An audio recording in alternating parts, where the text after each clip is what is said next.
And everyone has this during office time in Maxine Golden Mild something. But and it feels really good. Nice coffee flavor.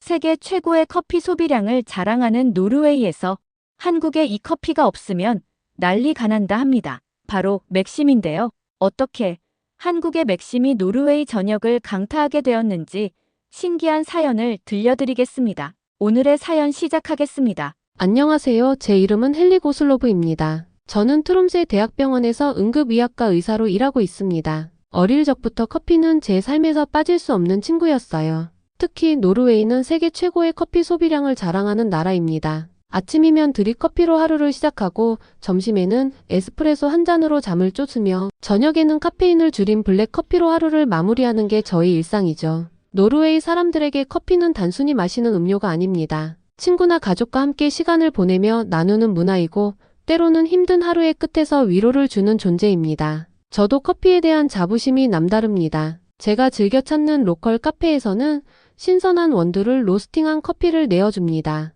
특히 노르웨이 사람들이 자랑하는 블랙커피의 순수함은 세계적으로 유명하죠. 진하고 강렬한 맛의 에스프레소와는 달리 우리는 커피 본연의 풍미를 최대한 살리는 부드럽고 깔끔한 맛을 선호합니다. 그런 만큼 저는 다른 나라의 커피에 대해서는 큰 기대를 하지 않는 편입니다. 솔직히 말씀드리자면 인스턴트 커피는 거의 음료로 인정하지 않는 수준이었습니다. 물에 녹여서 바로 마시는 믹스커피라니요? 저희 노르웨이 커피 애호가들에게는 납득하기 어려운 개념이었습니다. 저는 진정한 커피는 공들여 추출한 드립커피라는 철칙을 믿어왔습니다. 그런 제게도 변화의 계기는 찾아왔습니다. 한겨울 트롬세는 영하 25도의 혹독한 추위를 자랑합니다. 36시간 연속 근무 중이던 어느 날 응급실은 사고 환자들로 가득했고 의료진들은 극도로 지친 상태였습니다. 동료들과의 대화는 끊어졌고 피로는 온몸에 짙게 깔려 있었습니다. 지금 필요한 건 한 잔의 진한 커피야. 이렇게 생각하며 휴게실로 향했지만 준비된 커피는 예상과 달랐습니다.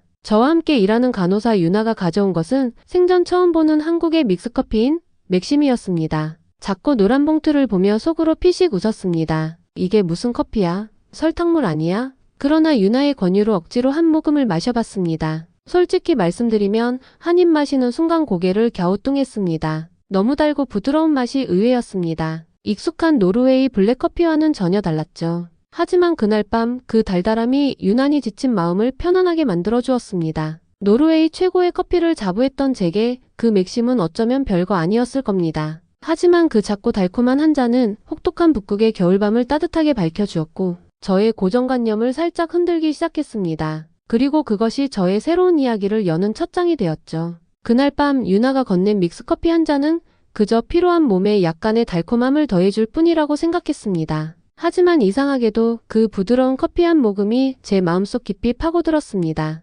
그동안 노르웨이 커피의 깔끔함과 고유의 풍미를 최고로 여기며 살아왔던 저에게 이 믹스커피는 분명 낯설었습니다. 설탕과 크림이 섞여 지나치게 달콤할 뿐 아니라 무엇보다 그 간단한 준비 방식이 이해되지 않았습니다. 커피 한 잔에 제대로 된 시간을 들이지 않는 건 말도 안 되는 일이었으니까요. 그날 밤 유나가 건넨 한국 맥심, 믹스커피 한 잔은 그저 피로한 몸에 약간의 달콤함을 더해줄 뿐이라고 생각했습니다. 하지만 이상하게도 그 부드러운 커피 한 모금이 제 마음속 깊이 파고들었습니다. 노르웨이 커피의 깔끔한 풍미를 최고로 여기며 살아왔던 저에게 이 믹스커피는 분명 낯설었습니다. 설탕과 크림이 이미 섞여 있어 지나치게 달콤하게 느껴졌고 물만 부어 간단히 만드는 방식도 이해하기 어려웠습니다. 이게 제대로 된 커피일까?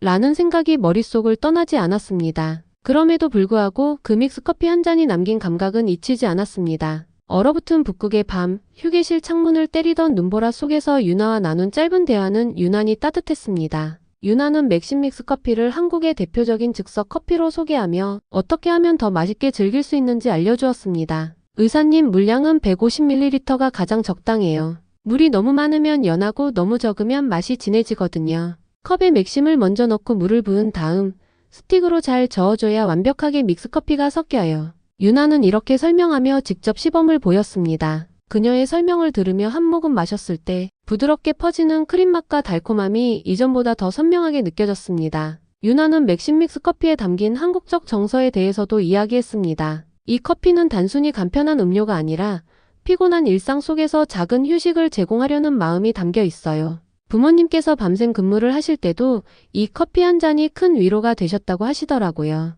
그녀의 말에는 진심이 느껴졌습니다. 밤이 깊어질수록 병원은 더 바빠졌습니다. 응급 환자들이 잇따라 들어오고 저와 동료들은 거의 말을 섞을 겨를도 없이 움직였습니다. 하지만 제 머릿속에는 계속 믹스커피의 따뜻한 향과 유나의 미소가 맴돌았습니다. 그리고 다음날 아침 저는 유나를 찾아가 믹스커피를 하나 더 달라고 요청했습니다. 유나는 웃으며 남은 스틱 중 하나를 건넸습니다. 며칠이 지나자 병원의 다른 동료들 역시 유나의 믹스커피를 찾기 시작했습니다. 특히 야간 당직 중에 마시는 맥심 믹스커피는 점점 더 인기를 끌었죠. 맥심은 단순한 음료를 넘어 우리 병원의 일상이 되었습니다. 처음에는 유나가 한국에서 가져온 몇 개의 스틱이 전부였지만 점차 그것이 야간 당직실의 필수품이 되었죠. 이건 그냥 커피가 아니야. 피곤할 때 한 잔이면 세상이 달라져. 어느 날 동료 마르타가 그렇게 말했을 때 모두가 고개를 끄덕였습니다. 달콤하고 부드러운 맥심 한 잔은 응급실의 차가운 공기를 따뜻하게 바꿔주었고 우리 의료진 사이에 작은 유대감을 만들어냈습니다.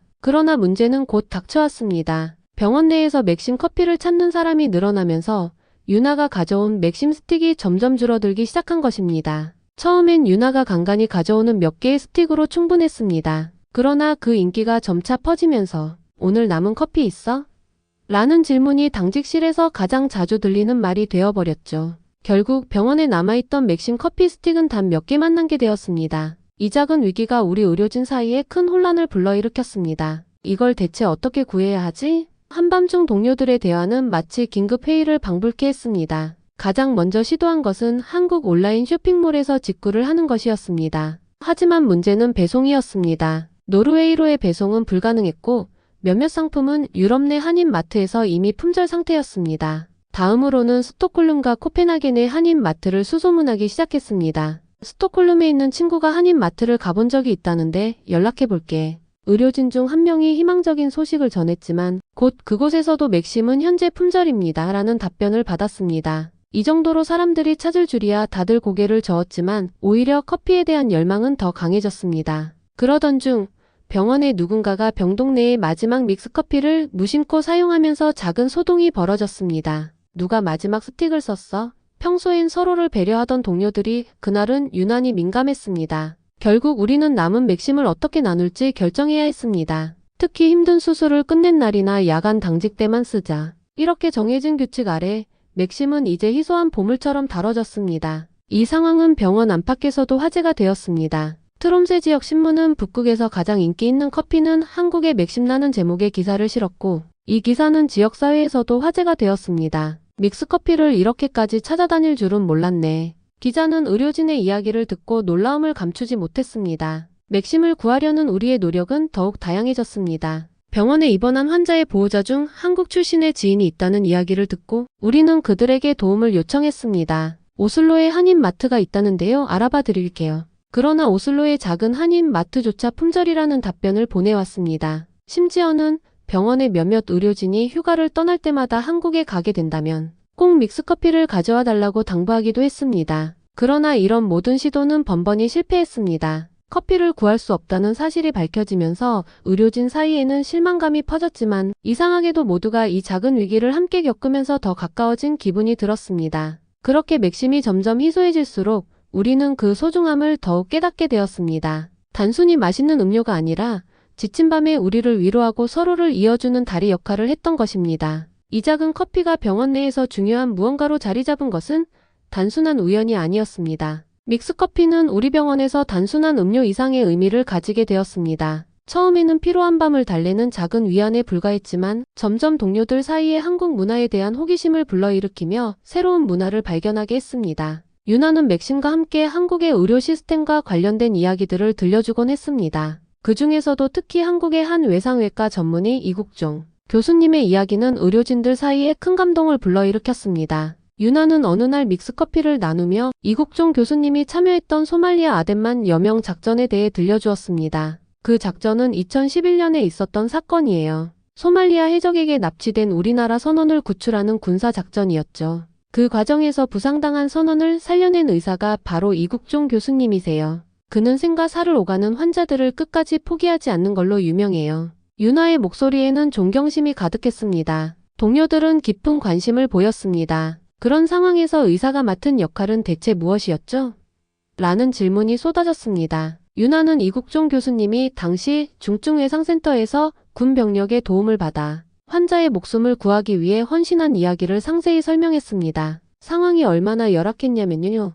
해적의 총격으로 선원의 몸 상태가 매우 위중했지만 그는 끝까지 최선을 다했어요. 그의 지휘 아래 환자는 기적적으로 회복되었죠. 그날 밤 병원의 휴게실에서는 이국종 교수님의 인터뷰 영상이 상영되었습니다. 그는 생명의 존엄성과 의료인의 책임감에 대해 이야기하며 이렇게 말했습니다. 우리는 항상 환자가 마지막 순간까지 살 수 있도록 최선을 다해야 합니다. 그의 강인한 의지와 인류애는 동료들에게 깊은 울림을 주었습니다. 그의 이야기는 특히 저에게 깊은 인상을 남겼습니다. 우리는 항상 응급실에서 환자의 상태가 너무 심각하면 스스로 한계를 느끼곤 하죠. 하지만 이국종 교수님의 태도는 완전히 다릅니다. 그는 환자를 살릴 가능성이 1%라도 있다면 절대 포기하지 않았어요. 그렇게 저는 이국종 교수님을 제 롤모델로 삼게 되었습니다. 이후 병원의 분위기는 한층 더 진지해졌습니다. 단순히 업무를 넘어 우리는 환자를 대하는 태도와 서로를 격려하는 방법을 다시 고민하게 되었습니다. 믹스커피는 이제 단순한 피로 회복제가 아니라 우리가 스스로의 가치를 돌아보게 하는 매개체가 되었습니다. 또한 제 동료들 역시 이국종 교수님과 관련된 다큐멘터리를 찾아보며 그의 열정과 헌신을 병원 문화에 반영하려고 노력했습니다. 일부 의료진은 환자 응대를 더 따뜻하게 개선하고 외상 상황에서 더욱 신속하고 효율적으로 대처할 수 있는 방법을 연구하기 시작했죠. 맥심을 매개로 시작된 이야기는 이국종 교수님을 통해 병원의 문화적 변화를 이끌어냈습니다. 우리의 사소한 일상 속에서 한국의 놀라운 의료 이야기와 만날 수 있었다는 사실에 동료들은 더 이상 믹스커피를 단순한 음료로 여기지 않았습니다. 그것은 노르웨이와 한국 두 나라의 의료인이 공감하고 배울 수 있는 다리가 되었고 서로 다른 문화가 더 나은 방향으로 성장할 수 있도록 돕는 열쇠가 되었습니다. 이국종 교수님의 이야기는 단순히 의료인의 역할을 넘어 한국의 위상과 가능성에 대해 새롭게 바라보게 하는 계기가 되었습니다. 특히 소말리아 아덴만 여명 작전의 이야기를 들으면서 동료들은 자연스럽게 작전의 성공에 기여했던 한국군과 방위 산업에도 관심을 가지게 되었습니다. 그 작전에서 한국 해군의 역할은 대단했어요. 현대적 장비와 뛰어난 전략으로 해적을 제압하고 인지를 구출했죠. 당시 투입된 구축함은 한국 기술로 만들어진 강감차남이었다고 해요. 유나의 설명은 우리를 더욱 흥미롭게 만들었습니다. 그뿐만이 아니라 지금 한국의 방위 산업은 세계에서도 인정받고 있어요. 저는 그 말에 깊은 호기심을 보이며 자료를 찾아보기 시작했습니다. 놀랍게도 한국은 단순히 군사작전에 성공한 나라가 아니라 방위 산업에서 세계적인 경쟁력을 보유한 나라였습니다. 특히 최근 폴란드와 체결된 수조원 규모의 무기 수출 계약은 우리 모두를 놀라게 했습니다. 폴란드가 한국의 무기를 이렇게 대규모로 구매했다니 믿기 힘들어요. 도대체 한국의 무기가 얼마나 대단한 거죠? 동료 마르타가 물었어요. 평소 한국의 방위산업에도 관심이 많던 유나는 한국이 개발한 K-전차와 K9, 자주포 FA-50 전투기 등을 설명하며 폴란드가 이 장비들을 선택한 이유를 이야기했습니다. 특히 K9 자주포는 세계에서 가장 성능이 뛰어난 자주포 중 하나로 평가받고 있어요. 폴란드도 이 장비의 효율성과 가성비를 높이 샀다고 하네요. 유나는 한국은 소말리아 작전 이후 해군뿐 아니라 육군과 공군에서도 세계적인 기술력을 보여주고 있어요. 한국 방위 산업의 성공 비결은 단순히 무기를 잘 만드는 것뿐 아니라 그 무기를 효율적으로 운영할 수 있는 체계적인 시스템을 갖추고 있다는 점이에요. 라고 덧붙였습니다. 그 이야기를 듣고 저는 더 큰 감명을 받았습니다. 한국은 단순히 전쟁이나 갈등에서 강한 군사력을 보여준 것이 아니라 위기를 기회로 바꾸는 능력을 가진 나라군요. 의료, 기술, 그리고 방위 산업까지 이렇게 넓은 영역에서 성공을 이뤄내다니 정말 대단합니다. 폴란드와의 계약 규모를 자세히 조사한 저는 더욱 놀라운 사실을 알게 되었습니다. 수조원 규모의 계약에는 단순히 장비 공급뿐 아니라 기술 이전과 현지 생산까지 포함되어 있어 양국 간 협력이 강화될 수 있도록 설계되어 있었던 것입니다. 한국이 단순히 무기를 파는 것이 아니라 파트너 국가와 함께 성장하는 방식으로 접근하고 있다는 점이 인상적이에요. 병원 동료들 사이에서는 이제 방위 산업에 대한 이야기도 자주 오갔습니다. 믹스커피 한 잔에서 시작된 한국 이야기가 이렇게 깊고 넓을 줄은 몰랐어. 모두가 고개를 끄덕이며 동의했습니다. 의료와 군사, 두 전혀 다른 영역에서 보여준 한국의 성공은 작은 믹스커피 한 잔이 가진 상징성과 연결되며 우리에게 더 큰 영감을 주었습니다. 이후 우리는 한국의 방위 산업과 관련된 다큐멘터리를 단체로 시청하며 더 많은 것을 배우기 시작했습니다. 의료와 방위라는 서로 다른 분야에서 한국이 보여준 열정과 혁신은 우리 병원 의료진들에게도 자신들의 분야에서 새로운 목표를 설정하도록 독려했습니다. 맥심이라는 믹스커피에서 시작된 이 모든 이야기는 우리가 한국을 단순히 한 나라로 바라보는 것이 아니라 가능성과 도전의 상징으로 생각하게 만들었습니다. 작은 커피 스틱 하나가 세계적 수준의 방위 산업 이야기로 이어질 줄은 아무도 예상하지 못했을 것입니다. 이국종 교수님의 이야기는 맥심이라는 믹스커피가 단순히 달콤한 음료가 아니라 우리의 한계를 넘어서게 하고 더 나은 의료인이 되도록 이끄는 영감을 주었다는 것을 증명해 주었습니다. 여러분들, 이런 헬릭의 사연 잘 들으셨나요? 맥심 커피가 대단한 것 같으시면 구독을, 우리 대한민국이 자랑스러우시면 좋아요를 눌러주세요. 맥심 말고도 해외에서도 깜짝 놀란 한국의 음식들을 적어주세요. 저도 함께 공부하겠습니다. 트럼프도 놀란 한국 폭설의 영상이 준비되어 있는데요. 위 링크를 클릭해주세요. 오늘도 시청 감사드립니다.